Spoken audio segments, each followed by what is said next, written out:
ফলের রাজা আম। আর এই আম দিয়ে গরমকালে কিছু বানাবো না সেটা কি কখনো হয়?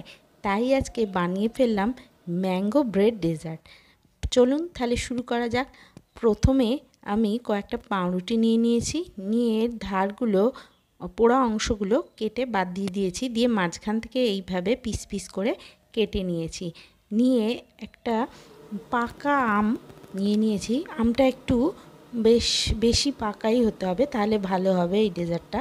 তারপরে এটাকে এইভাবে কেটে কেটে নিয়ে এর ভেতরের পাল্পটা আমি বের করে নিয়ে এই মিক্সার গ্রাইন্ডারের মধ্যে দিয়ে তাতে 10 টাকার যে আমুল দুধের প্যাকেট হয় সেটা দিয়ে দিয়েছি, দিয়ে 1 চামচ চিনি দিয়ে দিয়েছি, দিয়ে একটুখানি আগে থেকে ঠান্ডা করে রাখা দুধ এতে দিয়ে দিলাম, দিয়ে একটা এরকম পেস্ট তৈরি করে নিলাম।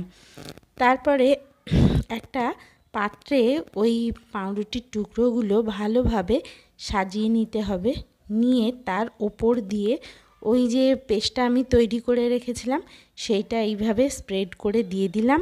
দেওয়ার পরে আবার কিছু পাউরুটির টুকরো ওপর দিয়ে দিয়ে দিলাম, দিয়ে আবারও সেমভাবে ওই মিক্সচারটা এর ওপর দিয়ে ঢেলে দিলাম। দিয়ে তারপরে একটা আমি 10 টাকার ভ্যানিলা আইসক্রিম নিয়েছি। ভ্যানিলা আইসক্রিমটা সাদা হতে হবে, 2 in 1 যে গোলাপি রঙের আইসক্রিম সেটা হলে চলবে না।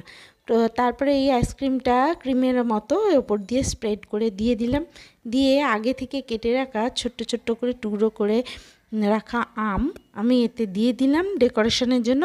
তারপর দিয়ে এটা ফ্রিজে 2-3 ঘন্টা সেট হতে দিন। ব্যাস, তারপরে ফ্রিজ থেকে বার করে নিয়ে চৌকো চৌকো আকারে কেটে নিয়ে এবার সার্ভ করুন। ঘরের লোককে দিন, আর যদি গেস্ট আসে তাও দিতে পারেন। বাজার থেকে মিষ্টি কিনে এনে দেওয়ার থেকে আমার মনে হয় বাড়িতে বানিয়ে এরকম ডেজার্ট দিলে দারুণ লাগবে খেতে। কেমন লাগলো রেসিপিটা অবশ্যই আমাকে কমেন্ট করে জানাবেন প্লিজ।